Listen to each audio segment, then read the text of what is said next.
Hello, and welcome back to another episode of the Western Canon Challenge, where we are reading the entirety of the Western Literary Canon out loud. Well, we are underway reading The Will to Power, and we are up to aphorism or point, section 78, whatever you want to call it, and it is subtitled Modern Mummery. And with that said, I will go ahead and get started. The mottliness of modern men and its charm, essentially a mask and a sign of boredom. The journalist. The political man in the quote-unquote national swindle. Mummery in the arts. The lack of honesty in preparing and schooling oneself for them. Fromentine. The romanticists, their lack of philosophy and science and their excess in literature. The novelists, Walter Scott, but also the monsters of the Nibelung, with their inordinately nervous music. The lyricists, quote-unquote scientifically, virtuosos, in parentheses, Jews. The popular ideals are overcome, but not yet in the presence of the people. The saint, the sage, the prophet. 79. The want of discipline in the modern spirit, concealed beneath all kinds of moral finery. The show words are toleration, for the, quote, incapacity of saying yes or no, end quote. La largeur de sympathie, parentheses, equal a third of indifference, a third of curiosity, and a third of morbid susceptibility, in parentheses. Quote-unquote objectivity, the lack of personality and of will, and the inability to, quote-unquote, love. Freedom, in regard to the rule, romanticism. Truth as opposed to falsehood and lying, naturalism. The scientific spirit, the human document, or in plain English, the serial story, which means addition instead of composition. Passion in the place of disorder and intemperance. Depth in the place of confusion and the pell-mell of symbols. 80. Concerning the criticism of big words. I am full of mistrust and malice towards what is called ideal. This is my pessimism, that I have recognized to what extent sublime sentiments are a source of evil, that is to say, a belittling and depreciating of man. Every time quote-unquote progress is expected to result from an ideal, disappointment invariably follows. The triumph of an ideal has always been a retrograde movement. Christianity, revolution, the abolition of slavery, equal rights, philanthropy, love of peace, justice, truth. All these big words are only valuable in a struggle, as banners, not as realities, but as show words. For something quite different, yea, even quite opposed to what they mean. 81. The kind of man is known who has fallen in love with the sentence, to comprehend everything is to forgive everything. It is the weak and, above all, the disillusioned. If there is something to pardon in everything, there is also something to condemn. It is the philosophy of disappointment, which here swathes itself so humanly in pity and gazes out so sweetly. They are romanticists whose faith has gone to pot. Now they at least wish to look on and see how everything vanishes and fades. They call it art for art, objectivity, etc. The main symptoms of pessimism, dinners at Magny's, Russian pessimism, Tolstoy, Dostoevsky, aesthetic pessimism, the art pour l'art, description, the romantic and the anti-romantic pessimism, pessimism in the theory of knowledge, Schopenhauer phenomenalism, anarchical pessimism, the religion of pity, Buddhistic preparation, the pessimism of culture, exoticness, cosmopolitanism, moral pessimism, myself. 83. Without the Christian faith, said Pascal, you would yourselves be like nature and history, un monstre et un chaos. We fulfilled this prophecy once the weak and optimistic 18th century had embellished and rationalized man. Schopenhauer and Pascal. A non-essential point, Schopenhauer is the first who takes up Pascal's movement again. Un monstre et un chaos, consequently something that must be negatived. History, nature, and man himself. Our inability to know the truth is the result of our corruption, of our moral decay, says Pascal. And Schopenhauer says essentially the same. The more profound the corruption of reason is, the more necessary is the doctrine of salvation. Or, putting it into Schopenhauerian phraseology, negation. 84. Schopenhauer as an epigony, state of affairs before the Revolution.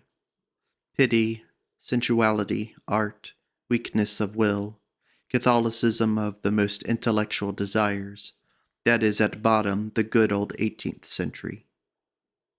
Schopenhauer's fundamental misunderstanding of the will, just as though passion, instinct, and desire were the essential factors of will, is typical.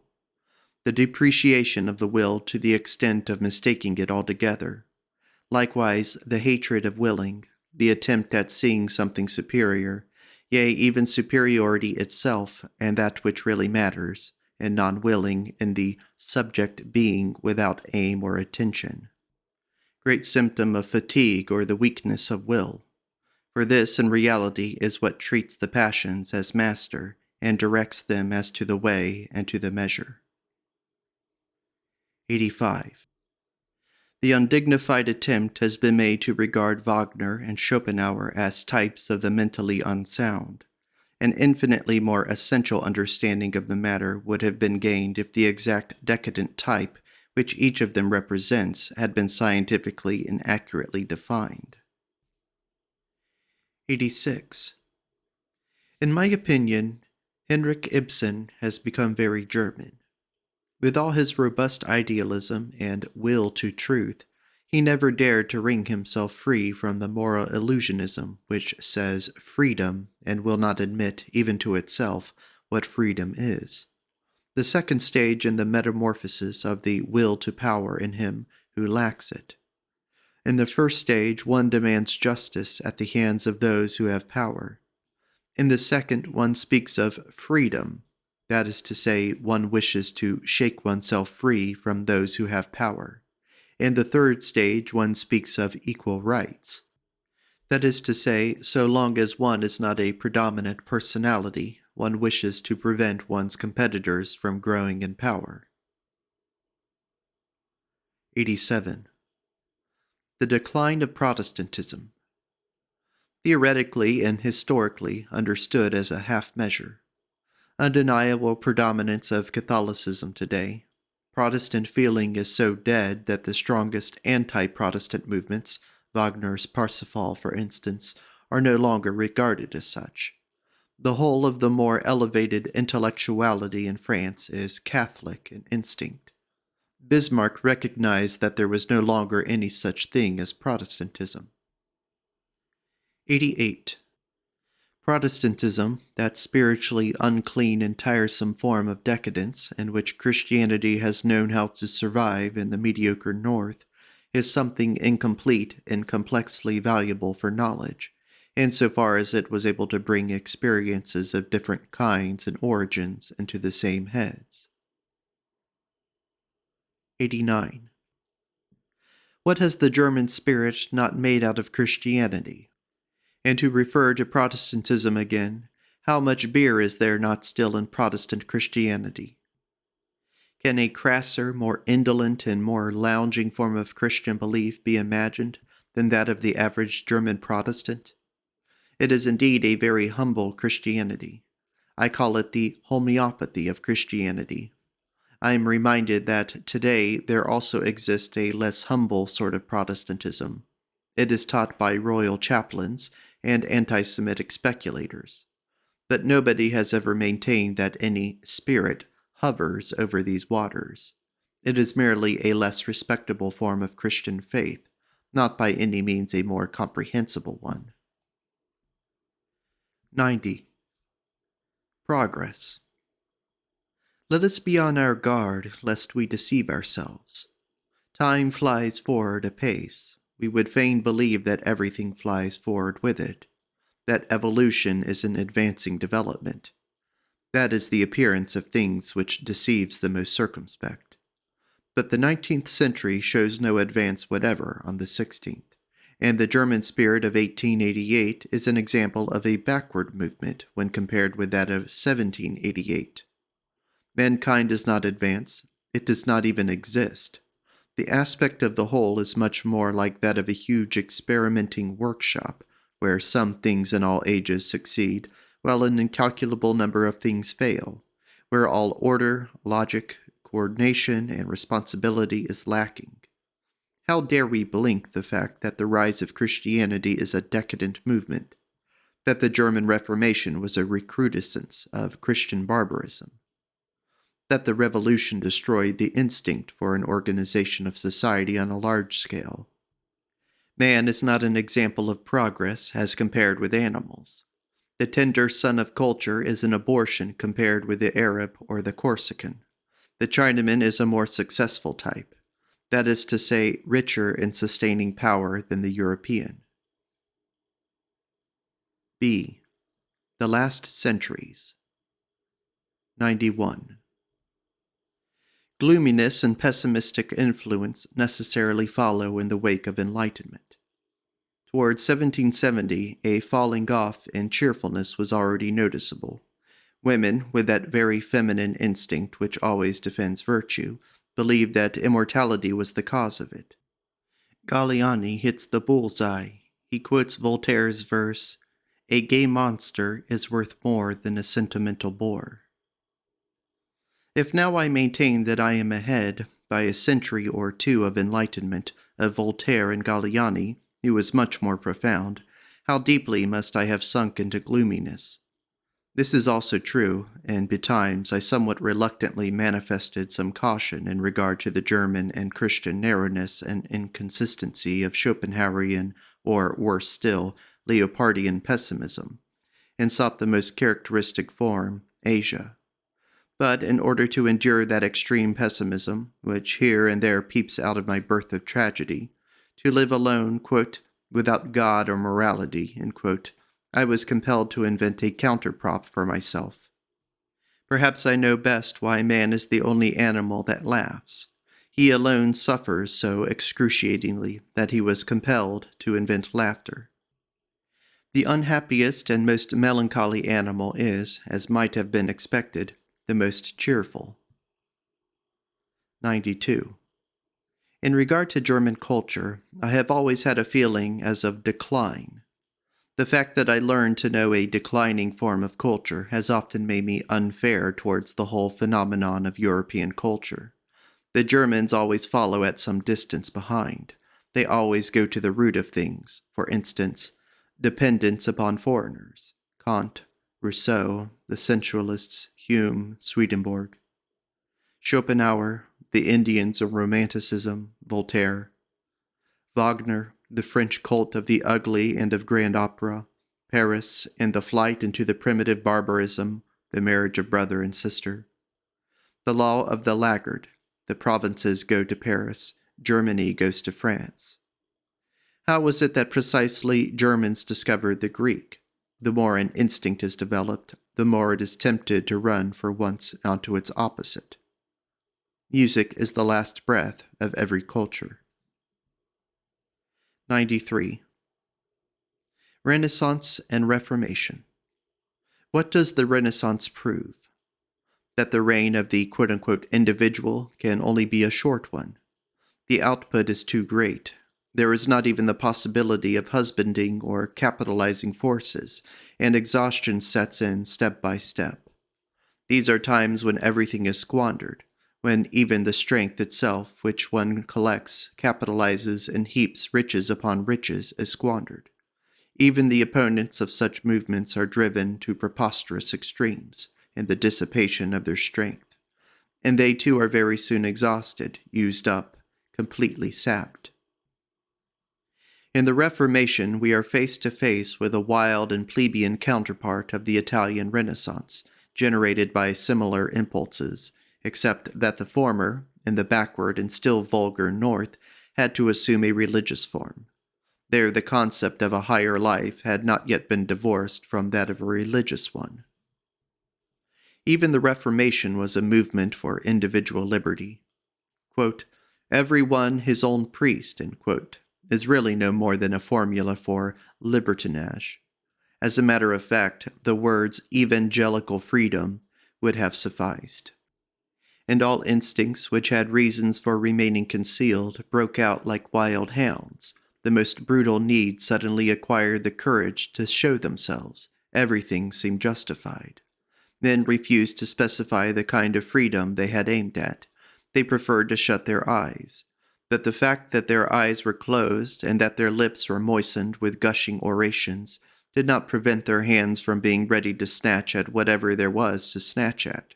That the belly became the god of the free gospel, and that all lusts of revenge and of hatred were indulged with insatiable fury.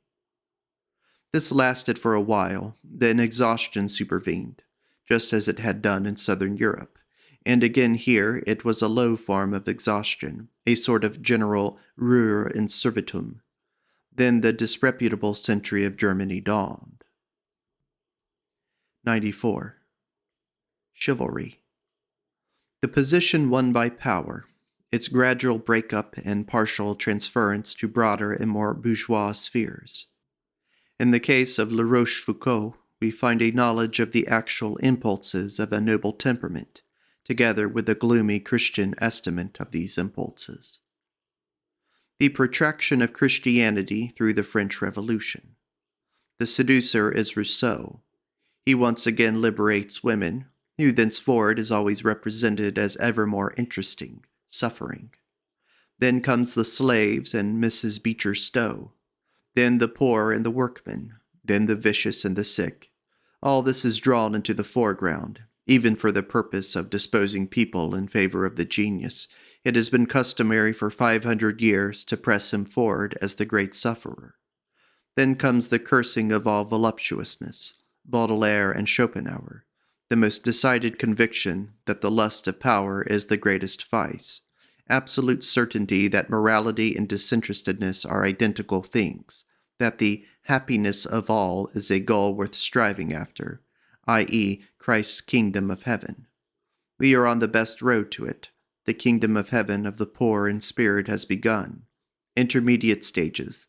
The bourgeois as a result of the nouveau riche, and the workman as a result of the machine. Greek and French culture of the time of Louis XIV compared. A decided belief in oneself. A leisure class which makes things hard for itself and exercises a great deal of self-control. The power of form, the will to form oneself, quote-unquote, happiness acknowledged as a purpose. Much strength and energy behind all formality of manners. Pleasure at the sight of a life that is seemingly so easy. The Greeks seemed like children to the French. 95. The 3 centuries. Their different kinds of sensitiveness may perhaps be best expressed as follows. Aristocracy. Descartes, the reign of reason, evidence showing the sovereignty of the will. Feminism. Rousseau, the reign of feeling, evidence showing the sovereignty of the senses, all lies. Animalism. Schopenhauer, the reign of passion, evidence showing the sovereignty of animality, more honest, but gloomy. The 17th century is aristocratic, all for order, haughty towards everything animal, severe in regard to the heart, austere and even free from sentiment, non-German, averse to all that is burlesque and natural, generalizing and maintaining an attitude of sovereignty towards the past, for it believes in itself. At bottom, it partakes very much of the beast of prey and practices asceticism in order to remain master.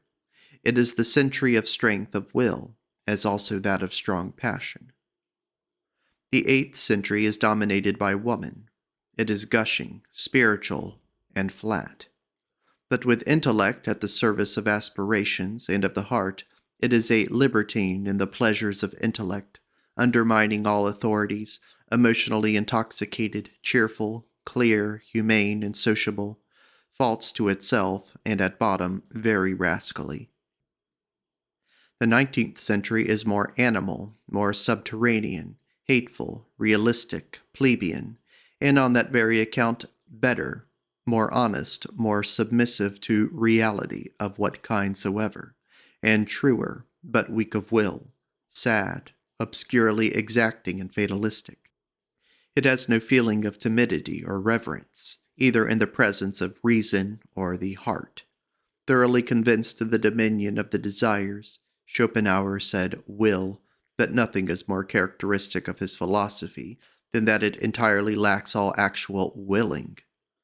Even morality is reduced to an instinct, quote-unquote, pity. Auguste Comte is the continuation of the 18th century, the dominion of the heart over the head, sensuality in the theory of knowledge, altruistic exaltation. The fact that science has become as sovereign as it is today proves how the 19th century has emancipated itself from the dominion of ideals. The certain absence of needs and wishes makes our scientific curiosity and rigor possible. This is our kind of virtue. Romanticism is the counterstroke of the 18th century, a sort of accumulated longing for its grand style of exaltation, as a matter of fact, largely mingled with mummery and self-deception. The desire was to represent strong nature and strong passion. The 19th century instinctively goes in search of theories by means of which it may feel its fatalistic submission to the empire of facts justified.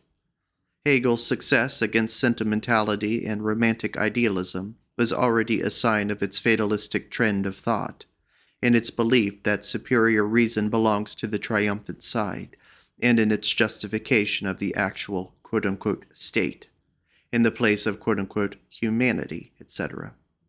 Schopenhauer, we are something foolish and at the best self-suppressive. The success of determinism, the genealogical derivation of obligations which were formerly held to be absolute, the teaching of environment and adaptation, the reduction of will to a process of reflex movement, the denial of the will as a working cause, finally, a real process of rechristening. So little will is observed that the will itself becomes available for another purpose. Further theories, the teaching of objectivity, will-less contemplation as the only road to truth, as also to beauty, also the belief in quote-unquote genius in order to have the right to be submissive. Mechanism, the determinal rigidity of the mechanical process, so-called naturalism, the emancipation of the choosing, directing, interpreting subject on principle. Kant, with his practical reason, with his moral fanaticism, is quite 18th century style, still completely outside the historical movement, without any notion whatsoever of the reality of his time, for instance, revolution. He is not affected by Greek philosophy.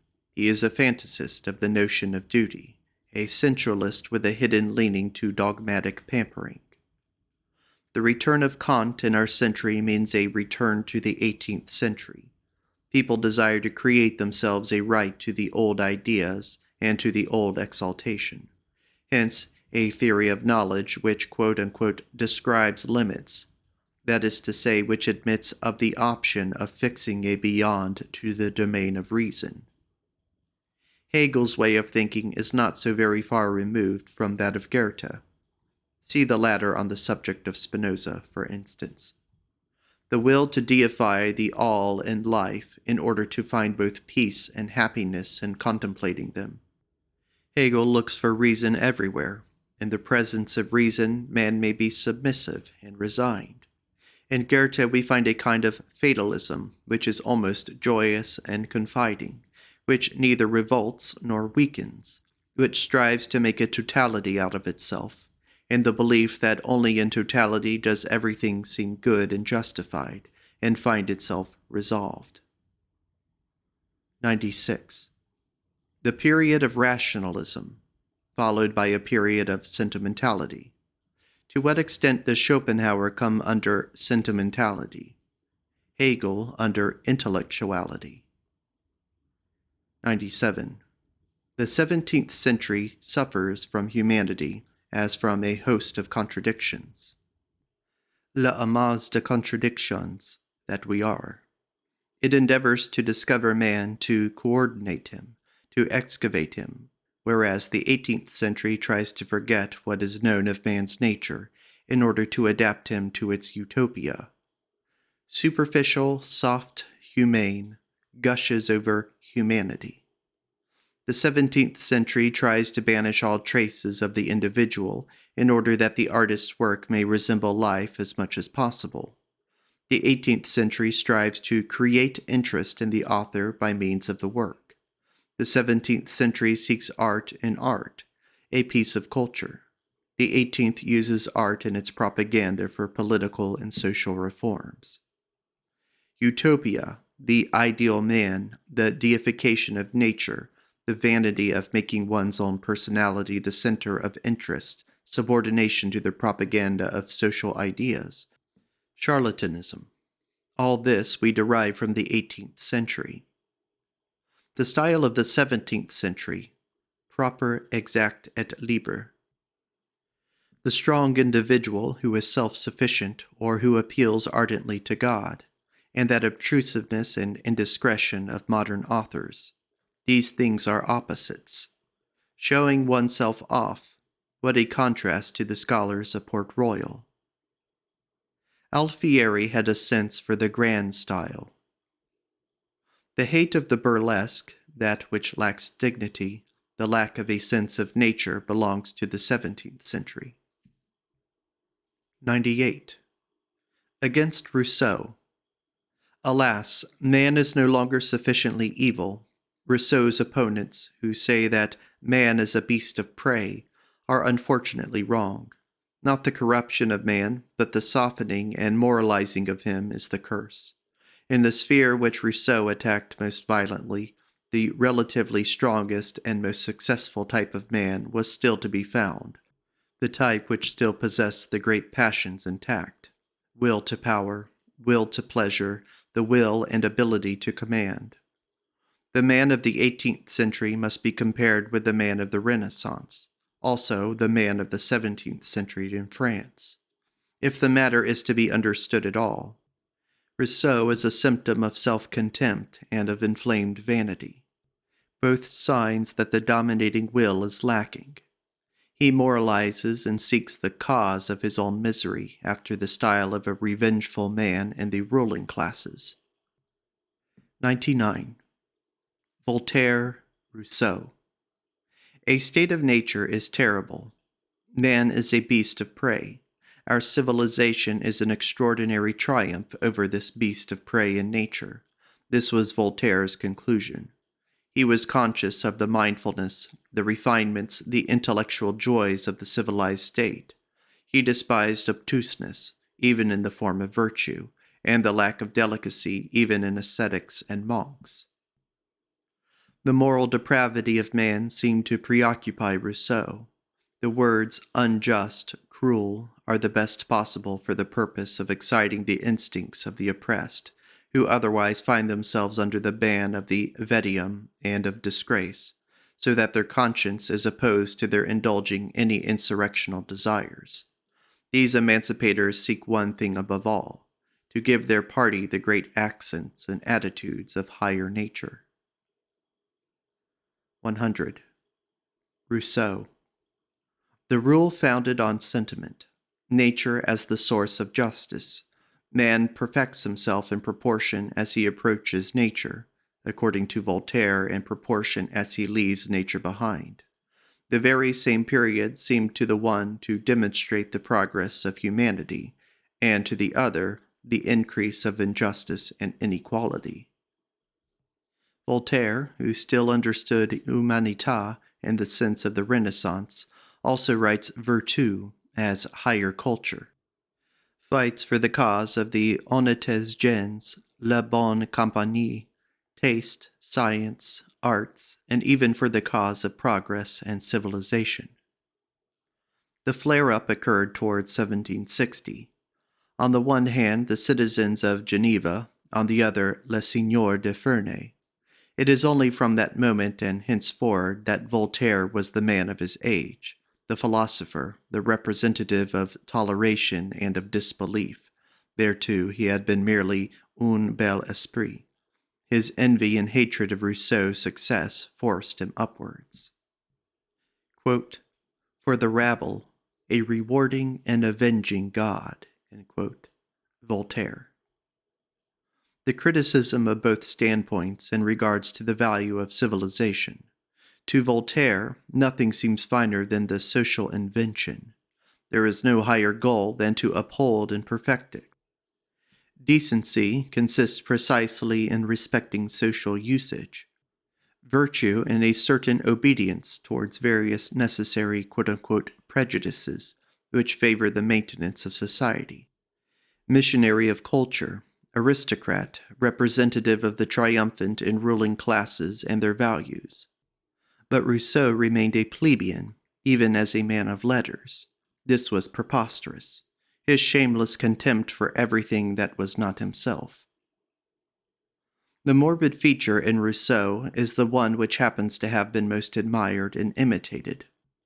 Lord Byron resembled him somewhat. He too screwed himself up to sublime attitudes and to revengeful rage, a sign of vulgarity. Later on, when Venice restored his equilibrium, he understood what alleviates most and does most good, l'insouciance.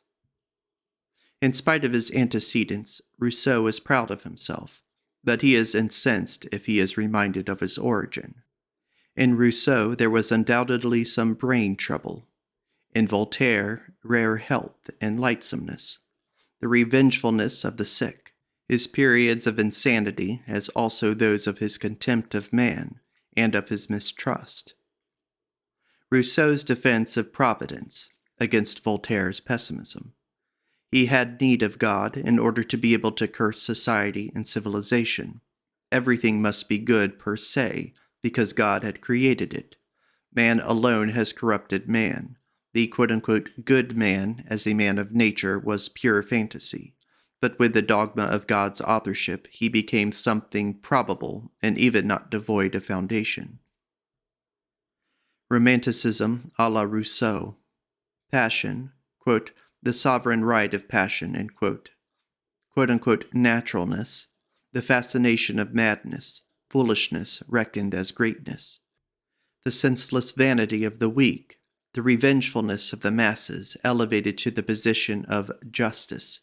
Quote, in politics, for 100 years, the leader has always been this invalid. End quote. 101. Kant makes the skepticism of Englishmen in regard to the theory of knowledge possible for Germans. 1. By enlisting in its cause the interest of the Germans' religious and moral needs, just as the new academicians use skepticism for the same reasons, as a preparation for Platonism, vide Augustine, just as Pascal even used moral skepticism in order to provoke to justify the need of belief. 2.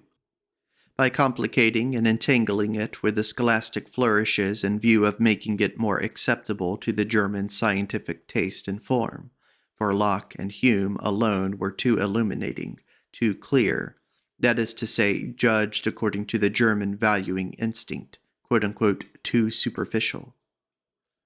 Kant, a poor psychologist and a mediocre judge of human nature, made hopeless mistakes in regards to great historical values, the French Revolution, a moral fanatic a la Rousseau, with a subterranean current of Christian values, a thorough dogmatist, but bored to extinction by this tendency to the extent of wishing to tyrannize over it, but quickly tired even of skepticism, and not yet affected by any cosmopolitan thought or antique beauty, a dawdler and a go-between, not at all original, like Leibniz, something between mechanism and spiritualism, like Goethe, something between the taste of the 18th century and that of the historical sense, which is essentially a sense of exoticism, like German music, between French and Italian music, like Charles the Great, who mediated and built bridges between the Roman Empire and nationalism, a dawdler par excellence. 102. In what respect have the Christian centuries with their pessimism been stronger centuries than the 18th, and how do they correspond with the tragic age of the Greeks? The 19th century versus the 18th. How was it an error?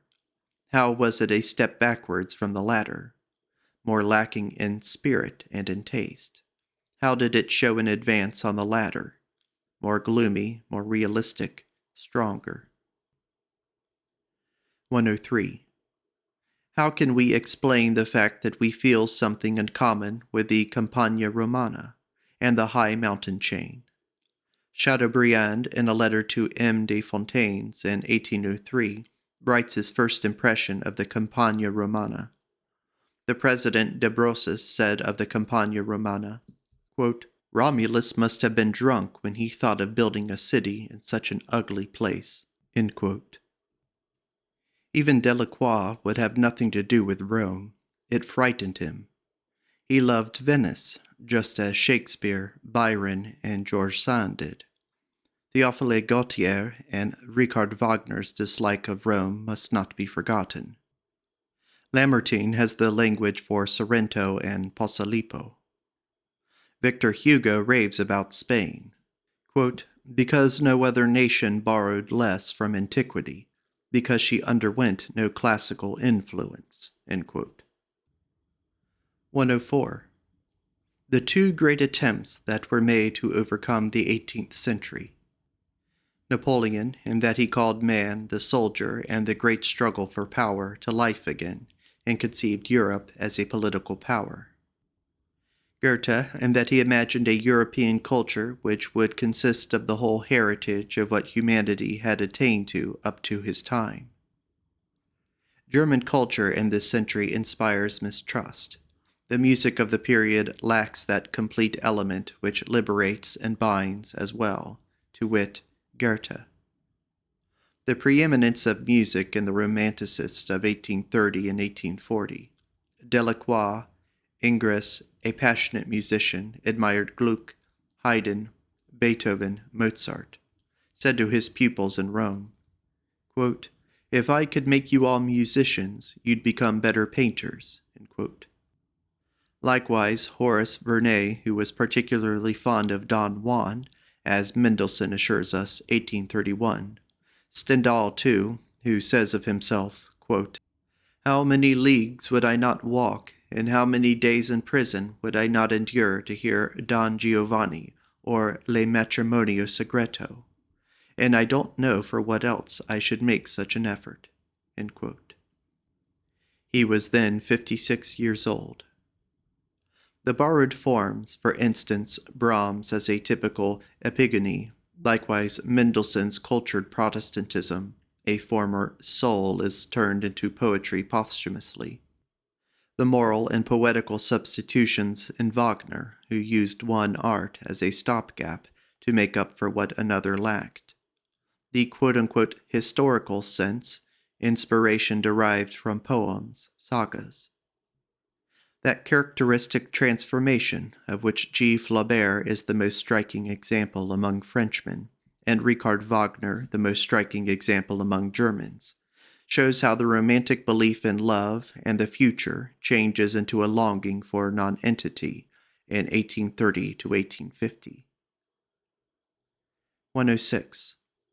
How was it that German music reaches its culminating point in the age of German Romanticism?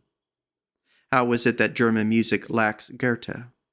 On the other hand, how much Schiller, or more exactly, how much Thekla, is there not in Beethoven?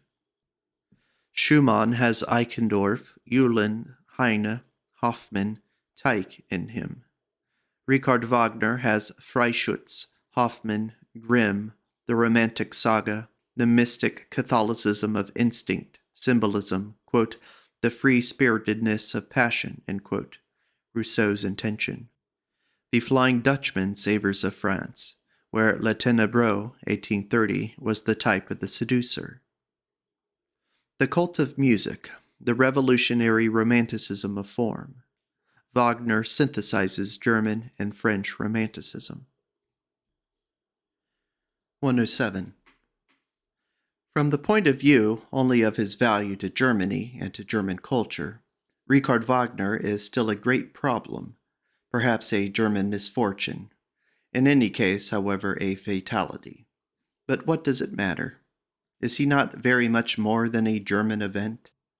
It also seems to me that no country on earth is he less related than to Germany. Nothing was prepared there for his advent. His whole type is simply strange amongst Germans.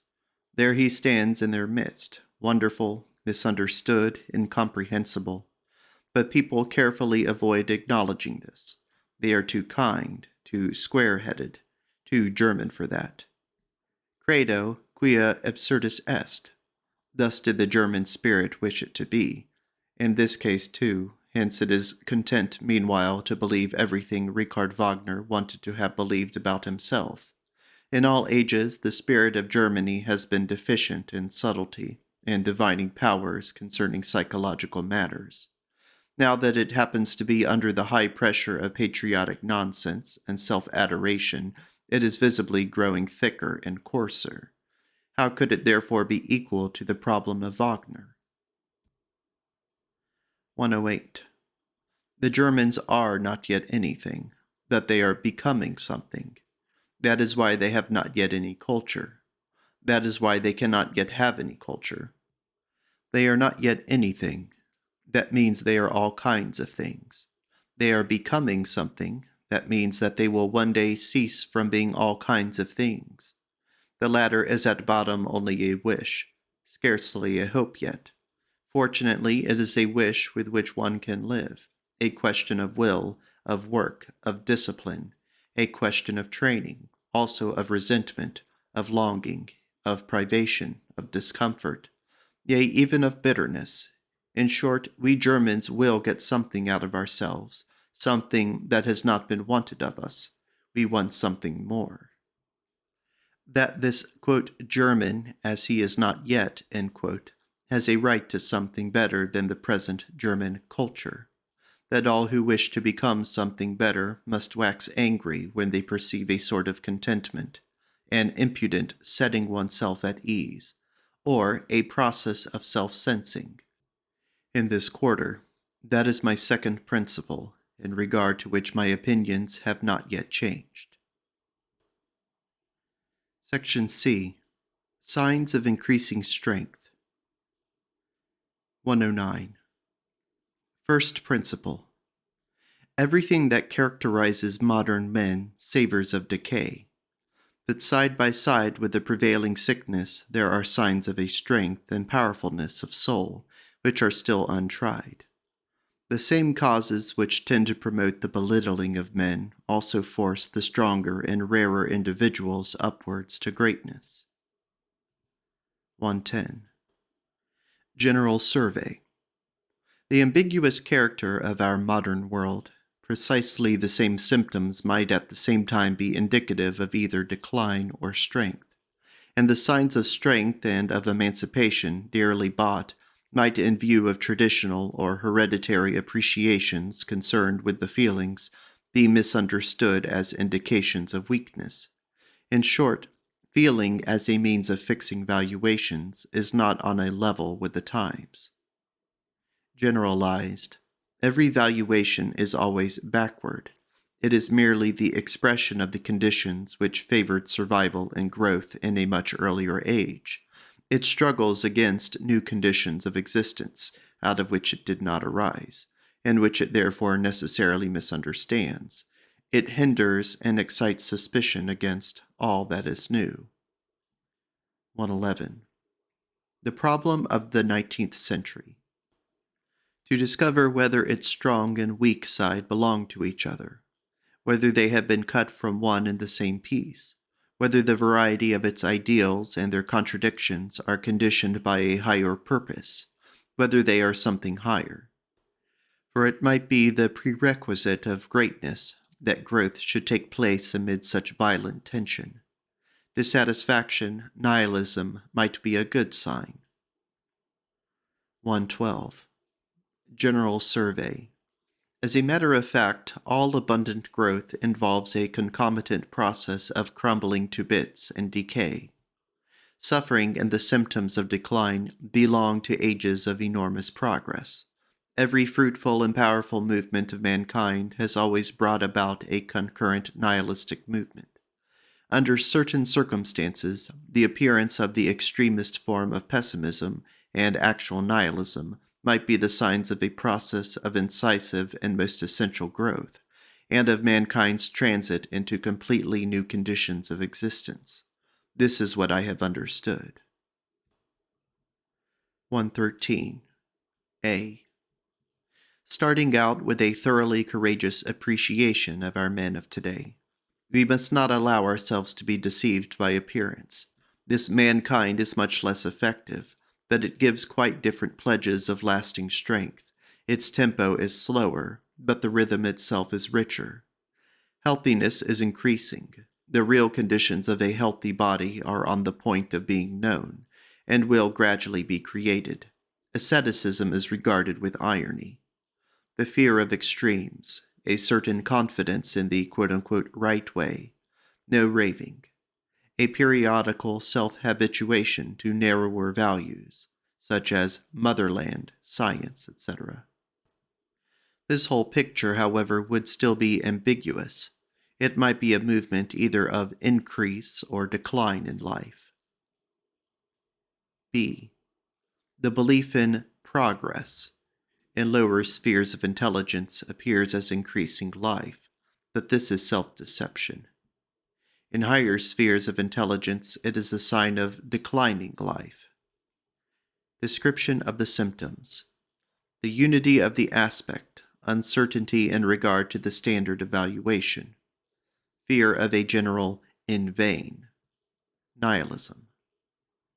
114. As a matter of fact, we are no longer so urgently in need of an antidote against the first nihilism. Life is no longer so uncertain, accidental, and senseless in modern Europe. All such tremendous exaggeration of the value of men, of the value of evil, etc., are not so necessary now. We can endure a considerable diminution of this value.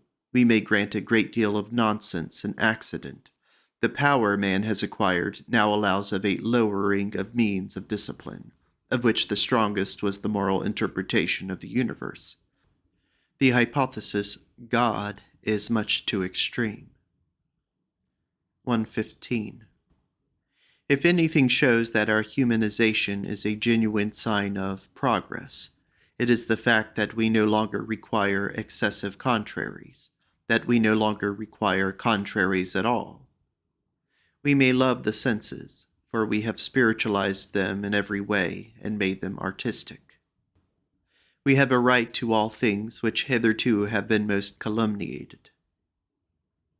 116. The reversal of the order of rank. Those pious counterfeiters, the priests, are becoming Chandala in our midst. They occupy the position of the charlatan, of the quack, of the counterfeiter, of the sorcerer. We regard them as corrupters of the will, as the great slanderers and vindictive enemies of life, and as the rebels among the bungled and the botched. We have made our middle class out of our servant caste, the Sudra, that is to say, our people of the body which wields the political power. On the other hand, the Chandala of former times is paramount.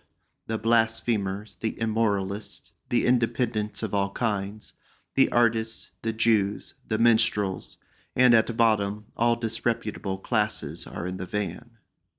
We have elevated ourselves to honorable thoughts. Even more, we determine what honor is on earth, quote-unquote nobility. All of us today are advocates of life. We immoralists are today the strongest power. The other great powers are in need of us. We recreate the world in our own image.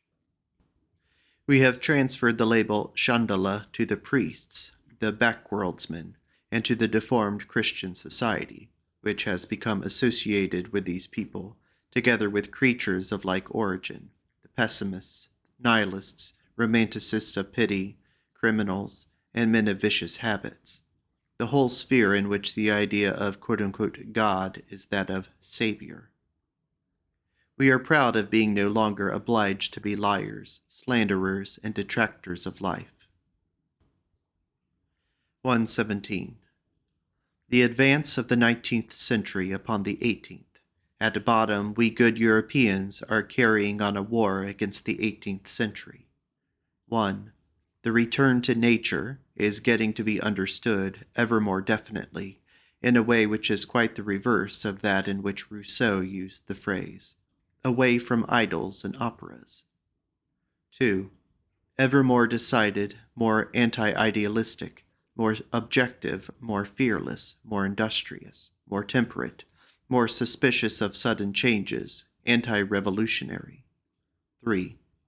The question of bodily health is being pressed ever more and decidedly in front of the health of the quote-unquote soul. The latter is regarded as a condition brought about by the former. The bodily health is believed to be, at least, the prerequisite to spiritual health.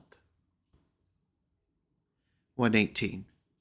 If anything at all has been achieved, it is a more innocent attitude towards the senses, a happier, more favorable demeanor in regard to sensuality, resembling rather the position taken up by Goethe. A prouder feeling has also been developed in knowledge, and the, quote, rein Thor, end quote, meets with little faith. 119. We objective people.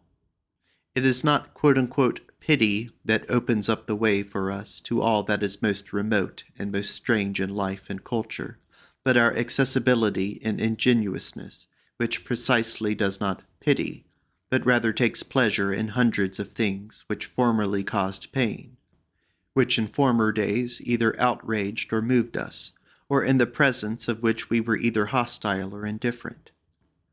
Pain, in all its various phases, is now interesting to us. On that account we are certainly not the more pitiful, even though the sight of pain may shake us to our foundations and move us to tears, and we are absolutely not inclined to be more helpful in view thereof. In this deliberate desire to look on at all pain and error, we have grown stronger and more powerful than in the 18th century. It is a proof of our increase of strength. We have drawn closer to the 17th and 16th centuries. But it is a profound mistake to regard our romanticism as a proof of our beautified souls. We want stronger sensations than all coarser ages and classes have wanted. This fact must not be confounded with the needs of neurotics and decadents. In their case, of course, there is a craving for pepper, even for cruelty. We are all seeking conditions which are emancipated from the bourgeois, and to a greater degree from the priestly notion of morality. Every book which savors at all of priestdom and theology gives us the impression of pitiful niaiserie and mental indigence. Quote-unquote good company, in fact, finds everything insipid which is not forbidden and considered compromising in bourgeois circles, and the case is the same with books, music, politics, and opinions on women. 120. The simplification of man in the 19th century. The 18th century was that of elegance, subtlety, and generous feeling. Not return to nature, for no natural humanity has ever existed yet. Scholastic, unnatural, and anti-natural values are the rules in the beginning. Man only reaches nature after a long struggle. He never turns his back to her. To be natural means to dare to be as immoral as nature is. We are coarser, more direct, richer in irony towards generous feelings, even when we are beneath them. Our haute volée, the society consisting of our rich and leisured men, is more natural. People hunt each other. The love of the sexes is a kind of sport in which marriage is both a charm and an obstacle. People entertain each other and live for the sake of pleasure. bodily advantages stand in the first rank, and curiosity and daring are the rule. Our attitude towards knowledge is more natural. We are innocent in our absolute spiritual debauchery. We hate pathetic and hierarchic manners. We delight in that which is most strictly prohibited.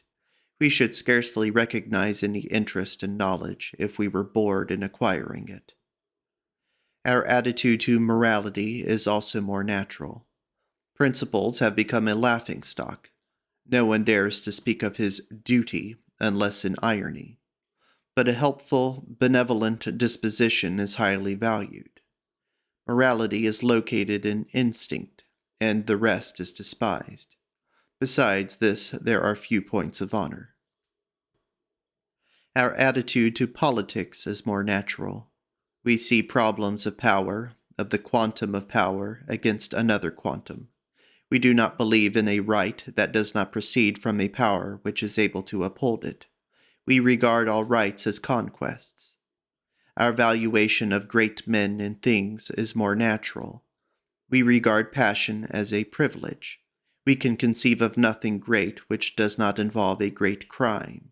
All greatness is associated in our minds with a certain standing beyond the pale in morality. Our attitude to nature is more natural. We no longer love her for her innocence, her reason, her beauty. We have made her beautifully devilish and foolish. But instead of despising her on that account, since then we have felt more closely related to her and more familiar in her presence. She does not aspire to virtue. We therefore respect her. Our attitude towards art is more natural. We do not exact beautiful, empty lies, etc. from her. Brutal positivism reigns supreme, and it ascertains things with perfect calm. In short, there are signs showing that the European of the 19th century is less ashamed of his instincts. He has gone a long way towards acknowledging his unconditional naturalness and immortality without bitterness. On the contrary, he is strong enough to endure this point of view alone. To some ears this will sound as though corruption had made strides, and certain it is that man has not drawn nearer to the nature which Rousseau speaks about, but has gone one step farther in the civilization before which Rousseau stood in horror. We have grown stronger. We have drawn nearer to the 17th century, more particularly to the taste which reigned towards its close. Dancourt, Lesage, Renard. 121. Culture versus civilization. The culminating stages of culture and civilization lie apart. One must not be led astray as regards the fundamental antagonism existing between culture and civilization. From the moral standpoint, great periods in the history of culture have always been periods of corruption, while on the other hand, the periods in which man was deliberately and compulsorily tamed, civilization, have always been periods of intolerance towards the most intellectual and most audacious natures. Civilization desires something different from what culture strives after. Their aims may perhaps be opposed. 122. What I warn people against: confounding the instincts of decadence with those of humanity. Confounding the dissolving means of civilization and those which necessarily promote decadence with culture. Confounding debauchery and the principle laissez-aller with the will to power. The latter is the exact reverse of the former. 123. The unsolved problems which I set anew, the problem of civilization, the struggle between Rousseau and Voltaire about the year 1760. Man becomes deeper, more mistrustful, more immoral, stronger, more self-confident, and therefore more natural. That is, progress. In this way, by a process of division of labor, the more evil strata and the milder and tamer strata of society get separated, so that the general facts are not visible at first sight. It is a sign of strength and of the self-control and fascination of the strong that these stronger strata possess the arts in order to make their greater powers for evil felt as something higher. As soon as there is quote-unquote progress, there is a transvaluation of the strengthened factor into the quote-unquote good. 124. Man must have the courage of his natural instincts restored to him. The poor opinion he has of himself must be destroyed, not in the sense of the individual, but in the sense of the natural man. The contradictions in things must be eradicated, after it has been well understood that we were responsible for them. Social idiosyncrasies must be stamped out of existence. Guilt, punishment, justice, honesty, freedom, love, etc., etc., and advance towards naturalness in all political questions, even in the relations between parties, even in merchants', workmen's, or contractors' parties. Only questions of power come into play. What one can do is the first question. What one ought to do is only a secondary consideration. 125. Socialism, or the tyranny of the meanest and the most brainless, that is to say the superficial, the envious, and the mummers, brought to its zenith, is a matter of fact the logical conclusion of modern ideas and their latent anarchy. But in the genial atmosphere of democratic well-being, the capacity for forming resolutions, or even for coming to an end at all, is paralyzed. Men follow, but no longer their reason. That is why socialism is on the whole a hopelessly bitter affair, and there is nothing more amusing than to observe the discord between the poisonous and desperate faces of present-day socialists, and what wretched and nonsensical feelings does not their style reveal to us, and the childish lamb-like happiness of their hopes and desires. Nevertheless, in many places in Europe there may be violent hand-to-hand struggles and eruptions on their account. The coming century is likely to be convulsed in more than one spot, and the Paris Commune, which finds defenders and advocates even in Germany, will seem to have been but a slight indigestion compared with what is to come. Be this as it may, there will always be too many people of property for socialism ever to signify anything more than an attack of illness. And these people of property are like one man with one faith. Quote, one must possess something in order to be someone. End quote. This, however, is the oldest and most wholesome of all instincts. I should add, quote, one must desire more than one has in order to become more. End quote. For this is the teaching which life itself preaches to all living things, the morality of development. To have and to wish to have more, in a word, growth, that is life itself. In the teaching of socialism, quote, a will to the denial of life, end quote, is but poorly concealed. Botched men and races they must be who have devised a teaching of this sort. In fact, I even wish a few experiments might be made to show that in a socialistic society, life denies itself, and itself cuts away its own roots. The earth is big enough, and man is still unexhausted enough for a practical lesson of this sort, and demonstratio ad absurdum, even if it were accomplished only by a vast expenditure of lives, to seem worthwhile to me. Still, socialism, like a restless mole beneath the foundations of society wallowing in stupidity, will be able to achieve something useful and salutary. It delays peace on earth, and the whole process of character softening of the democratic herding animal. It forces the European to have an extra supply of intellect, that is to say, craft and caution, and prevents his entirely abandoning the manly and warlike qualities. It also saves Europe a while from the marasmus feminis, which is threatening it. 126. The most favorable obstacles and remedies of modernity. 1.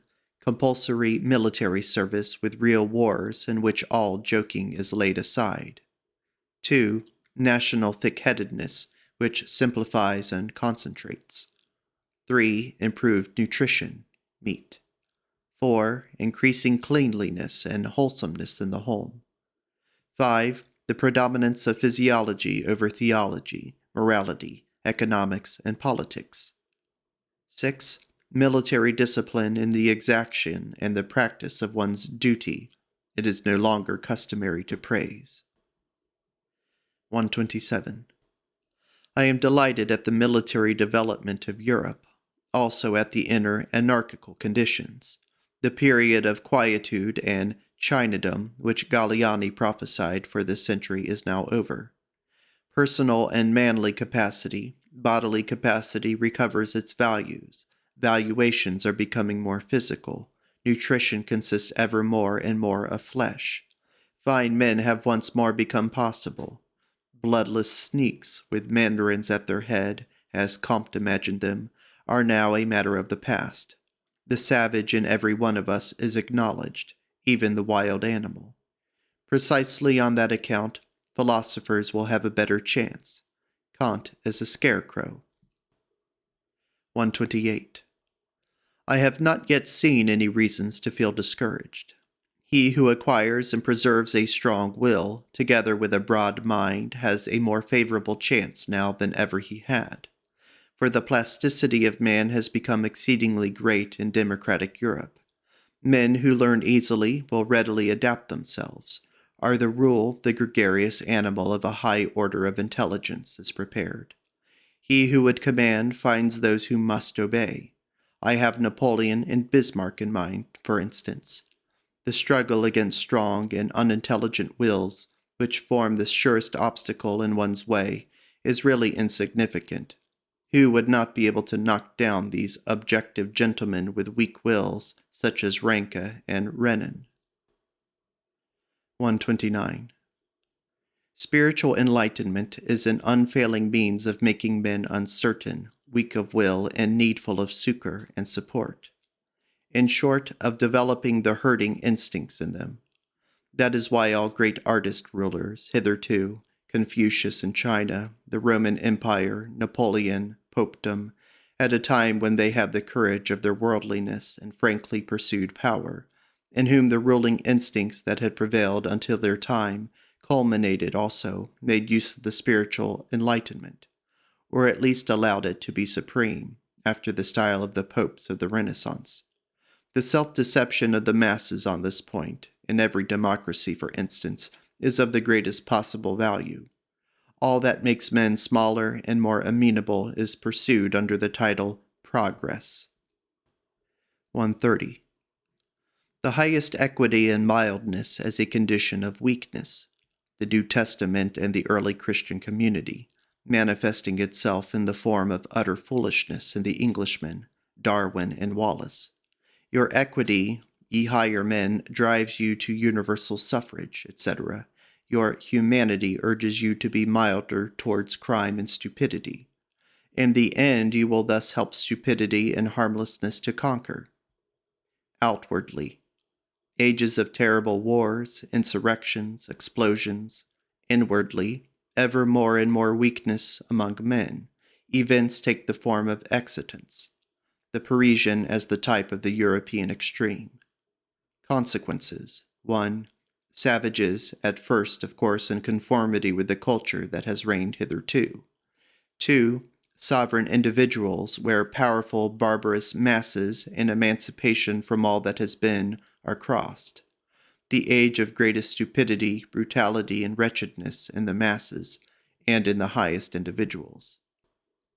131. An incalculable number of higher individuals now perish, but he who escapes their fate is as strong as the devil. In this respect we are reminded of the conditions which prevailed in the Renaissance. 132. How are good Europeans, such as ourselves, distinguished from the patriots? In the first place, we are atheists and immoralists, but we take care to support the religions and the morality which we associate with the gregarious instinct, for by means of them an order of men is, so to speak, being prepared, which must at some time or other fall into our hands, which must actually crave for our hands. Beyond good and evil, certainly, but we insist upon unconditional and strict preservation of herd morality. We reserve ourselves the right to several kinds of philosophy, which it is necessary to learn, under certain circumstances the pessimistic kind as a hammer, A European Buddhism might perhaps be indispensable. We should probably support the development and the maturation of democratic tendencies, for it conduces to weakness of will. In socialism, we recognize a thorn which prevents smug ease. Attitude towards the people. Our prejudices, we pay attention to the results of crossbreeding. Detached, well-to-do, strong. Irony concerning the press and its culture. Our care, that scientific men should not become journalists. We mistrust any form of culture that tolerates newspaper reading or writing. We make our accidental positions, as Goethe and Stendhal did, our experiences, a foreground, and we lay stress upon them, so that we may deceive concerning our backgrounds. We ourselves wait and avoid putting our heart into them. They serve us as refuges, such as a wanderer might require and use. But we avoid feeling at home in them. We are ahead of our fellows, and that we have a disciplina voluntatis. All strength is directed to the development of the will, an art which allows us to wear masks, an art of understanding beyond the passions. Also, super-European thought at times. This is our preparation before becoming the lawgivers of the future and the lords of the earth. If not we, at least our children. Caution where marriage is concerned. 133. The 20th century. The Abbé Galliani says somewhere, quote, "Foresight is the cause of Europe's present wars. If one would take pains to foresee nothing, the whole world would be tranquil, and I do not believe that one would be worse off for not waging war." End quote. As I in no way share the unwarlike views of my deceased friend Galliani, I have no fear whatever of saying something beforehand with view of conjuring in some way the causes of wars.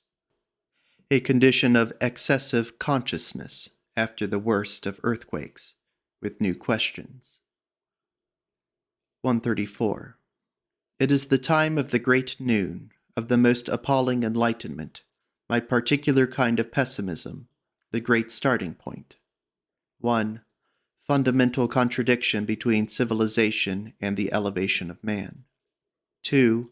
Moral valuations regarded as a history of lies and the art of calumny in the service of the will to power, of the will of the herd which rises against stronger men. 3. The conditions which determine every elevation in culture, the facilitation of a selection being made at the cost of a crowd, are the conditions of all growth. 4. The multiformity of the world as a question of strength, which sees all things in the perspective of their growth. The moral Christian values to be regarded as the insurrection and mendacity of slaves, in the comparison with the aristocratic values of the ancient world. This is the end of the first book in The Will to Power by Friedrich Nietzsche. Thank you for listening.